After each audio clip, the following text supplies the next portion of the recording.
आज का हमारा टॉपिक है parallel combination of resistors and series combination of resistors. प्रतिरोधों का समांतर संयोजन और प्रतिरोधों का श्रेणीक्रम संयोजन। ठीक है, यहां पे हम इसको कॉन्सेप्चुअल लैंग्वेज में समझेंगे, कॉन्सेप्ट बना के, मतलब आसान लैंग्वेज में समझेंगे। इन टॉपिक्स में हमें कुछ टर्म्स इस्तेमाल होंगे। यहां पर पहला टर्म जो इस्तेमाल होगा वो होगा करंट, विद्युत धारा। आई से रिप्रेजेंट करते हैं। इसकी डेफिनेशन होती है रेट ऑफ, रेट का मतलब टाइम से डिवाइड करना, फ्लो ऑफ चार्ज, चार्ज को क्यू से लिखते हैं। इतने को बोला रेट ऑफ और इतने को बोला फ्लो ऑफ चार्ज, तो rate of flow of charge is called current. यहां पर जो टाइम है, टी टाइम है, टाइम के ऊपर हमारा कंट्रोल नहीं है, तो टाइम को हम लोग कम ज्यादा तो कर नहीं सकते, टाइम जितना रहेगा वो होता रहेगा। तो इस टर्म को कुछ देर के लिए अगर हम हटा दें तो हमारे पास बचता है I इक्वल टू क्यू, और Q का मतलब है N into E, number of electric charge या फिर नंबर ऑफ इलेक्ट्रॉन्स। यहां पर ध्यान दो, इसको थोड़ा आसान बनाते हैं। नंबर ऑफ इलेक्ट्रॉन को हम लोग बोल के चलते हैं नंबर ऑफ पर्सन, मतलब लोग।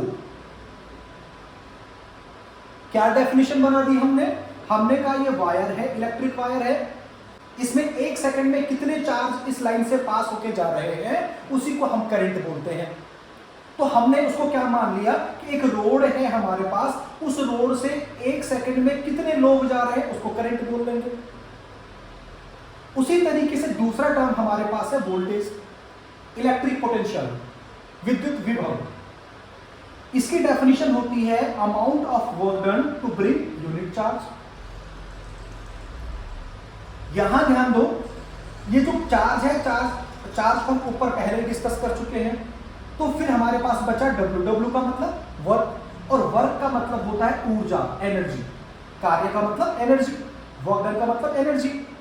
तो यहां पर हम लोग ये मान के चलते हैं कि ये जो लोग थे उन लोगों के पास ऊर्जा कितनी है। तो क्लियर हो गया, वैद्युत धारा का मतलब एक सेकंड में कितने लोग गए यहां से, और इलेक्ट्रिक पोटेंशियल का मतलब, वैद्युत विभव का मतलब उन लोगों के पास ऊर्जा कितनी बची है। तीसरा हमारे पास जो टर्म आएगा वो आएगा प्रतिरोध R, रेजिस्टेंस या प्रतिरोध R का मतलब होता है कि ये जो रास्ता है, इस रास्ते से जो इलेक्ट्रिक चार्ज चल रहा है, वैद्युत आवेश चल रहा है, उसको चलने में अगर मुश्किल होगी तो इसका मतलब क्या हो गया, यहां पर प्रतिरोध है। इन आवेशों को चलने में मुश्किल नहीं होगी, इसका मतलब यहां पर कोई प्रतिरोध नहीं है। ठीक है, तो इस रास्ते से जो ये चार्ज जा रहे हैं उनको जाने में जो मुश्किल होगी उसको रेजिस्टेंस कहते हैं। तो R का मतलब हमने समझ लिया रास्ता, और वो भी कौन सा रास्ता, मुश्किल रास्ता। अब इसको हम लोकल लैंग्वेज में समझते हैं। हमने कहा देहरादून से मसूरी जाने का पहला रास्ता बहुत बढ़िया रास्ता है, R1 इस रास्ते का नाम है। ये जो रोड है देहरादून से मसूरी जाने की बहुत चौड़ी है, बिल्कुल सीधी रोड है, और यहां से ट्रैफिक बहुत स्पीड से जाता है। इस रास्ते से कोई आदमी अगर मसूरी जाता है देहरादून से, तो उसको जो टाइम लगता है वो केवल 1 घंटे का टाइम लगता है, मान लीजिए। दूसरा हमने कहा एक रास्ता और है देहरादून से मसूरी जाने का, लेकिन ये रास्ता थोड़ा सा मुश्किल है। पहले वाले से ये रास्ता थोड़ा सा, ये रोड जो है वो पतली है, इसलिए यहां से देहरादून से मसूरी जाने में जो टाइम लगता है वो 1.5 आवर, 1.5 घंटे का टाइम लगता है। थर्ड, तीसरी जो रोड है वो बहुत पतली भी है, ऊबड़ खाबड़ भी बहुत ज्यादा है, तो यहां से मसूरी जाने में टाइम बहुत ज्यादा लगता है, लगभग 2 घंटे। और यहां पर ये सारे रास्ते एक साथ जुड़े हुए हैं, और ये हमारे पास देहरादून सिटी हो गई है। इस तरीके से ये स्टेशन है, स्टेशन देहरादून का स्टेशन है, फिर घूम के मसूरी को घूमने के बाद वापस देहरादून स्टेशन पे आ जाएंगे। मान लीजिए देहरादून से 1000 लोग निकले। कितने लोग निकले भाई, 1000 लोग निकले। रोड सीधी थी, नेशनल हाईवे है, बड़ी स्पीड के साथ चल रहे हैं, बड़ी स्पीड के साथ चल रहे हैं। यहां तक 1000 पे 1000 लोग बड़ी आसानी से पहुंच गए। यहां पर 3 रास्ते हैं देहरादून से मसूरी जाने के लिए। अब ये लोग बंटना शुरू हो जाएंगे, और यहां पर आप एक इंटरेस्टिंग चीज देखोगे कि ये लोग इस तरीके से बढ़ जाएंगे ऑटोमेटिकली। चाहते सब क्या है कि जल्दी से जल्दी कम समय में मसूरी पहुंच जाए, और यही बात सब के सब सोचेंगे। और ऐसा सोचने की वजह से ऑटोमेटिकली ये लोग इस तरीके से बढ़ जाएंगे कि हर रास्ते से जाने में टाइम बराबर लगेगा। वो कैसे समझाता हूं। सबसे पहले जो सबसे चौड़ी रोड थी वहां पे सबसे ज्यादा ट्रैफिक निकला, इस रास्ते को कम से कम 800 लोगों ने चूज करा। क्लियर हुआ? अब हमने कहा ध्यान दीजिए, जैसे 800 लोग निकल गए। अब इससे हुआ क्या कि जब 800 लोग यहां पहुंचे तो यहां जाम लग गया बहुत ज्यादा। जब इस रोड पे जाम ज्यादा लग जाएगा तो सीधी सी बात है, ज्यादा लोग वहां जाना नहीं चाहेंगे। जाम से हो क्या रहा है, जब भीड़ कम है तो इस रास्ते से मसूरी जाने का टाइम कितना लगता है, 1 आवर। लेकिन भीड़ ज्यादा होने की वजह से अब इस रास्ते से मसूरी जाने में टाइम लग रहा है 2 घंटे। वो भी कब, जब 800 लोग जाएंगे। अगर 800 में एक भी आदमी बढ़ जाएगा तो टाइम भी बढ़ जाएगा। भाई 800 तो 2 आवर में निकल जाएंगे, लेकिन जो नेक्स्ट वाला 801 नंबर का जो आदमी जाएगा उसको जाने में कितना टाइम लग जाएगा, 2 आवर 5 मिनट। 802 जो 2 नंबर का आदमी जाएगा उसको जाने में और ज्यादा टाइम लगेगा, 810 मिनट। तो इसका मतलब क्या होगा, जो 800 के बाद जो लोग होंगे वो सोचेंगे कि इस रास्ते से जाएंगे तो टाइम ज्यादा लग रहा है, और इसकी बजाय हम लोग नीचे वाला रास्ता चूज करते हैं। इस रास्ते को चूज करते हैं 150 लोग। लेकिन रास्ता पहले से रोड क्या है, पहले से क्या है, पतली है। तो इस पतली रोड पे ज्यादा लोग तो नहीं थे, लेकिन इतने कम लोगों ने ही इस रोड पे जाम लगा दिया। जब रोड पे भीड़ कम होती थी तो टाइम कितना लगता था, 1.5 घंटा। लेकिन अब लोग बढ़ गए हैं, इसलिए क्या हो गया, यहां से जाने का जो टाइम लग रहा है वो लग रहा है 2 घंटा। अब क्या हुआ कि इसमें से एक भी आदमी अगर बढ़ेगा इस पे, तो भाई जब 150 लोगों को जाने में ही टाइम 2 आवर लग रहा है, तो एक भी आदमी बढ़ेगा तो उसको टाइम कितना लगेगा, 2 आवर 5 मिनट। एक आदमी और बढ़ेगा 2 आवर 10 मिनट, और इस तरीके से टाइम बढ़ता जाएगा। तो जो बाकी बचे हुए लोग हैं वो रास्ता चूज करेंगे सबसे नीचे वाला। मुश्किल तो है, लेकिन भाई क्या है, क्योंकि दोनों रास्तों से टाइम ज्यादा लग रहा है, इसलिए वो चूज करते हैं कौन सा रास्ता, नीचे वाला। अब इस रास्ते में भीड़ इतनी कम है, बहुत ही कम भीड़ है, जाम तो नहीं लगा, लेकिन भाई रोड ऊपर उबड़ खाबड़ भी थी, पतली भी थी, इसलिए जाने में टाइम कितना लगा, 2 आवर। ठीक है, कहने का मतलब है तीनों रास्तों से जाने में टाइम क्या लग रहा है सबको, बराबर। इसका मतलब इस रोड वाले लोग जब गाड़ी स्टार्ट करेंगे तो 2 घंटे तक अगर गाड़ी स्टार्ट रहेगी तो फ्यूल उतना ही खर्च होगा जितना इनका खर्च होगा, जितना इनका खर्च होगा। कहने का मतलब है सबकी ऊर्जा क्या लग रही है, बराबर लग रही है। जब ऊर्जा या एनर्जी बराबर लगेगी तो हमने क्या कहा, सबका वोल्टेज क्या हो जाएगा, सेम। क्योंकि वोल्टेज का मतलब हमने क्या माना कि लोगों की ऊर्जा वोल्टेज, मतलब इनका विभव सबका क्या हो जाएगा, समान। हमने कहा जो आई था, आई का मतलब जो लोग थे, लोगों को हमने आई माना था, हमने कहा सबको इसको आई मान लो। यहां तक भी 1000 के 1000 लोग पहुंच गए, इसको आई मान लो। लेकिन इस रास्ते में जो लोग हैं वो कितने हैं, 800। आई को 1000 बोला था, 800 को आई तो बोल नहीं सकते, हमने आई 1 नाम दे दिया उसको। यहां पर कितने लोग पहुंचे, यहां पर पहुंचे आपके कितने, 150 लोग, हमने कहा भाई इनको I2 नाम दे दो। और यहां पर कितने लोग पहुंचे, इनको हमने दे दिया I3 नाम। कहने का मतलब क्या होता है, जब इलेक्ट्रिक चार्ज बैटरी के पॉजिटिव टर्मिनल से निकलता है तो यहां पर ऑटोमेटिकली इस तरीके से बंध जाता है कि हर चार्ज को जाने में बराबर टाइम लगता है, मतलब बराबर ऊर्जा खर्च होती है, अपने आप बढ़ जाता है वो सिस्टम। मैंने ये बताया आपको कि ये जो 1000 लोग हैं, जब यहां पर शाम को आप रिजल्ट बताओगे इन लोगों को कि भाई तुम्हारे साथ ऐसा हुआ, इस रास्ते से इतने लोग गए, इससे इतने गए, इससे इतने गए, और उनको इतना इतना टाइम लगेगा, तो कोई यकीन नहीं करेगा आपकी बात पे। उनको खुद भी नहीं पता था, वो पैटर्न अपने आप ऐसे बन जाएगा क्योंकि सब के सब सोच रहे हैं कि मसूरी जाने में कम से कम टाइम लगे, कम से कम एनर्जी खर्च हो, और यही सब के सब सोचते हैं, केवल एक नहीं सोचता है। और इस वजह से ऑटोमेटिकली नंबर इस तरीके से बढ़ जाएगा कि हर रोड से जाने पे एनर्जी बराबर खर्च होगी। बेटा इलेक्ट्रिक चार्ज में ऐसा ही होता है, वो उस रास्ते को चूज करते हैं जिससे जाने में सबसे कम एनर्जी खर्च हो। तो क्लियर बात, जो प्रतिरोधों का समांतर संयोजन होगा उसमें वोल्टेज, इलेक्ट्रिक पोटेंशियल मतलब वैद्युत विभव तो समान होगा, लेकिन वैद्युत धारा क्या हो जाएगी, अलग अलग हो जाएगी। क्यों, क्योंकि इलेक्ट्रिक चार्ज हर जगह पे अलग अलग जाएगा। अब इसी बात को समझते हैं कि अगर श्रेणी क्रम में होगा तो क्या होगा भाई, सीरीज कॉम्बिनेशन ऑफ रेजिस्टर्स। आप किसी पार्टी में जा रखे हो, आज बारिश आ गई है और आपके हाथ में खाने की प्लेट है, इस तरीके से बारिश आ गई है तो पानी इकट्ठा हो जाता है, गड्ढे बन जाते हैं।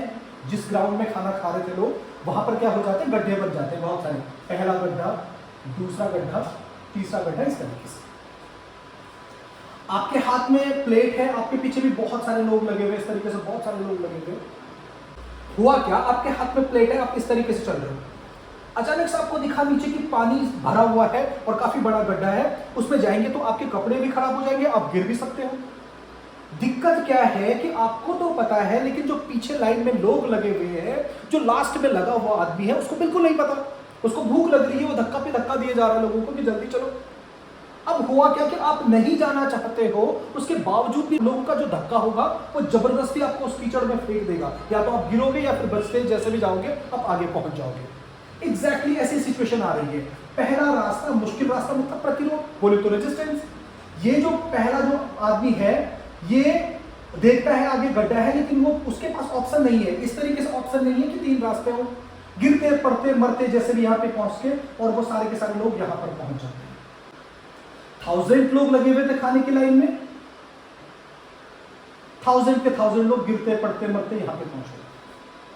ठीक है, यूं मान के चलिए कि ये हमारे पास बड़ा सा हॉल है, यहां पर रिसेप्शन हो रहा है, यहां पर लोग बैठे हुए थे हॉल में। अब इस हॉल से लोग निकल के खाना खाने के लिए जाना शुरू हुए, यहां से 1000 लोग थे।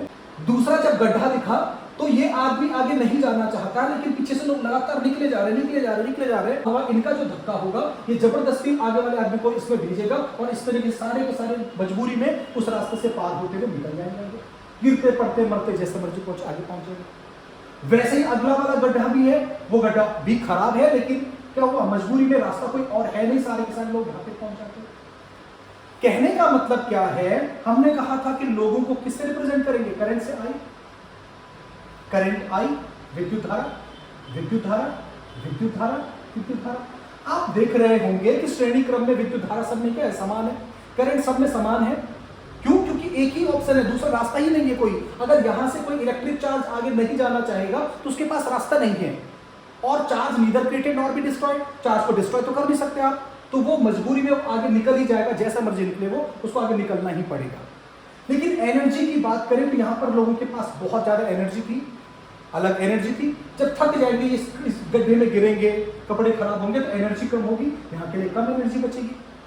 कभी कभार तो ऐसा हो जाता है कि आदमी जब तक खाने की बारी आती है तब तक वो इतना थक जाता है कि वो लाइन से बाहर निकल जाता है, बोलता है कि चलो घर पे खा लेंगे या घर पे ही बनवा लेंगे, हमसे तो नहीं हो रहा भाई। तो यहाँ जाते जाते एनर्जी क्या हो जाएगी, कम हो जाएगी। मतलब एनर्जी सब में क्या हो रही है, कम हो रही है। कहने का मतलब है कि श्रेणी क्रम में वोल्टेज सब में क्या होगा, अलग अलग होगा। मतलब ऊर्जा सब में क्या होगी, अलग अलग होगी, लेकिन करंट सब में क्या होगा, सेम होगा। अब पैरेलल सीरीज कॉम्बिनेशन को समझने के लिए मेरे पास एक सेल है और ये मेरे पास बल्ब है, 3 बल्ब है। अगर इन बल्ब का जो मैं एक एंड है सबका बराबर मिला दूं एक साथ, इस तरीके से, आप यहां पर देखिए सारे के सारे एंड मिले हुए हैं। ठीक है, तो बेसिकली प्रतिरोध का मतलब इलेक्ट्रिक डिवाइस से होता है। ये बल्ब है, ये भी अपने आप में प्रतिरोध है। ये वायर है, ये प्रतिरोध ना के बराबर होता है, इसका मतलब कोई प्रतिरोध नहीं है इसमें। ये जो मैं ये जो चीज बना रहा हूं रेजिस्टर, वो ये है। क्लियर हुआ? तो हमने क्या करा, इनको एक साथ इस तरीके से हमने जोड़ दिया है और दूसरे हिस्से को यहां पर जोड़ दिया। तो ये हमारे पास पैरेलल कॉम्बिनेशन बन गया है। और ये हमारे पास सेल और बैटरी, ये जो उठा हुआ हिस्सा है ये पॉजिटिव है, यहां पर लिखा होता है, देखो यहां पर पॉजिटिव लिखा हुआ है, इस साइड में लिखा हुआ नेगेटिव। तो ये जो उठा हुआ हिस्सा है, जो बड़ा हिस्सा है वो पॉजिटिव है, ये नेगेटिव है। अब यहां पर हमने एक हिस्से में इस तरीके से जोड़ दिया इसको, एक हिस्से में इस तरीके से जोड़ दिया इसको। तो ये आपको दिख रहा है पैरेलल कॉम्बिनेशन, ये बल्ब जल रहे हैं इस तरीके से, ये सारे बल्ब आपको दिख रहे होंगे। क्लियर? अब इसी को देखिए, बल्ब की इंटेंसिटी पे ध्यान दीजिए आप, कितना तेज जल रहे हैं। क्योंकि सबको वोल्टेज बराबर मिल रहा है तो सबकी इंटेंसिटी क्या रहेगी, तेज रहेगी। वोल्टेज का मतलब कोई बल्ब अगर बहुत तेज जल रहा है तो या तो उसमें वोल्टेज ज्यादा है या फिर उसकी पावर ज्यादा है।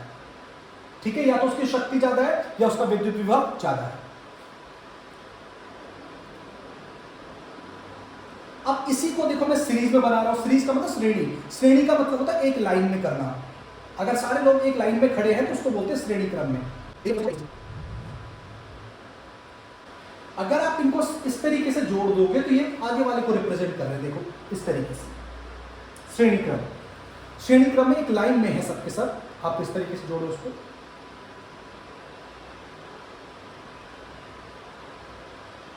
अब ये बहुत धीमे जल रहे हैं, बहुत ही धीमे जल रहे हैं। आप इस पर गौर करोगे बेटा, बहुत धीमे जल रहे हैं। शायद आपको दिख रहा होगा, मैं कोशिश करूंगा कि आपको दिखे। देखिए बहुत धीमे जल रहा है, ये भी बहुत धीमे जल रहा है, बहुत ही धीमे जल रहा है। देखिए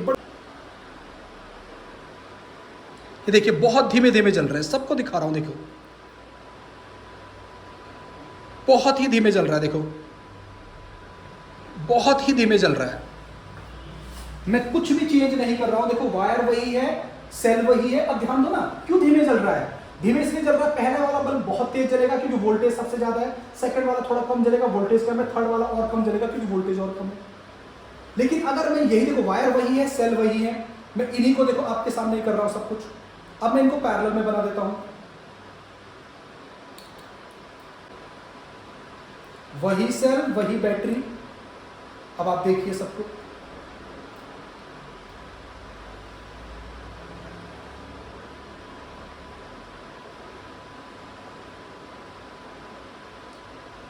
सेल बैटरी सब कुछ वही है, देखिए अब तेज जलना शुरू हो गया। ये हमारे पास हो गया समांतर। ऐसे और भी एग्जांपल्स हैं, वो आपको बाद में दिखाई जाएंगे।